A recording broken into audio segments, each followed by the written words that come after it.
Hello everyone and I welcome you all to another informative session of educator. मेरा नाम है प्रणय शर्मा और इस यूट्यूब वीडियो में हम डिस्कस करेंगे भारत को अफेक्ट करने वाले कुछ इंपॉर्टेंट इश्यूज को। तो स्टार्ट करते हैं हमारे आज के सेशन से। दोस्तों फाइनली वो दिन आ ही गया जब controversial group popular Front of India को ऑफिशियली हिंदुस्तान में बैन कर दिया गया। 22 सितंबर को इंडिया की इंटेलिजेंस एजेंसीज यानी कि national investigative agency, enforcement directorate और स्टेट एजेंसीज ने मिलकर देश के अलग अलग शहरों में छापेमारी करी। 30 सितंबर आते आते कई शहरों में रेड्स हुए और सरकार ने नोटिफिकेशन जारी करते हुए पीएफआई और उनके एफिलिएट ऑर्गेनाइजेशंस पर अनलॉफुल एक्टिविटीज प्रिवेंशन एक्ट के तहत 5 साल का बैन उन पर लगा दिया गया। टू एवरीवन सरप्राइज ऐसा पहली बार हुआ है कि सारी पॉलिटिकल पार्टीज ने एक साथ कहा कि पीएफआई पर स्ट्रिक्ट एक्शन लिया जाना चाहिए। दो बैन के मुद्दे पर सबकी ओपिनियन एक जैसी नहीं है, लेकिन सबसे बड़ा सवाल आखिर क्या है ये पीएफआई और क्यों ये ऑर्गेनाइजेशन इतना कंट्रोवर्शियल है। पॉपुलर फ्रंट ऑफ इंडिया एक रेडिकल इस्लामिस्ट पॉलिटिकल ऑर्गेनाइजेशन है। इसे 2006 में बनाया गया था with the merger of Karnataka Forum for Dignity and National Development front.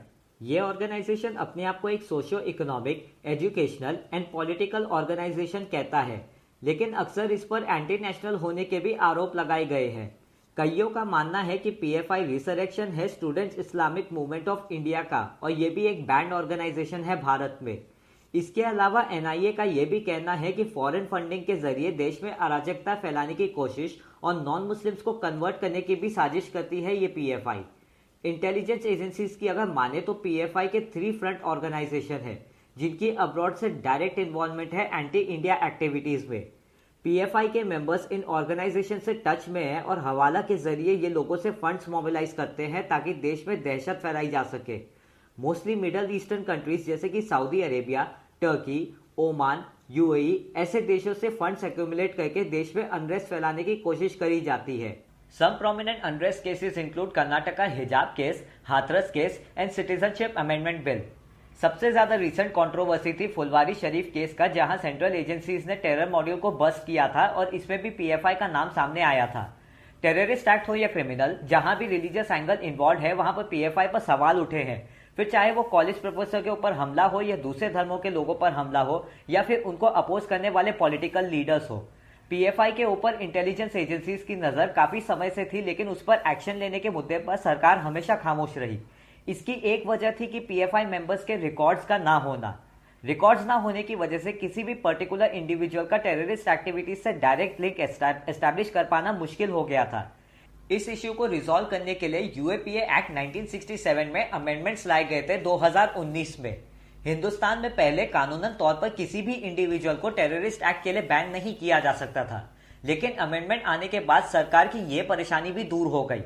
पिछले 8 सालों में इस ऑर्गेनाइजेशन के ऊपर एक्शन क्यों नहीं लिया गया, इस पर तो कोई सीधा जवाब नहीं दे पाएगा, लेकिन देर आए दुरुस्त आए।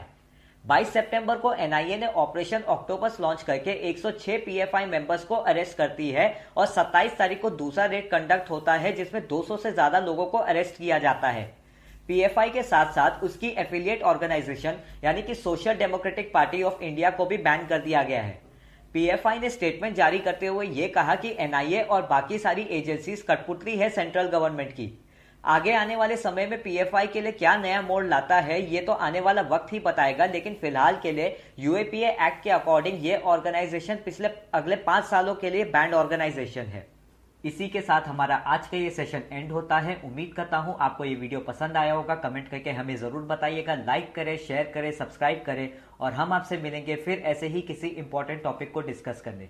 Thank you very much.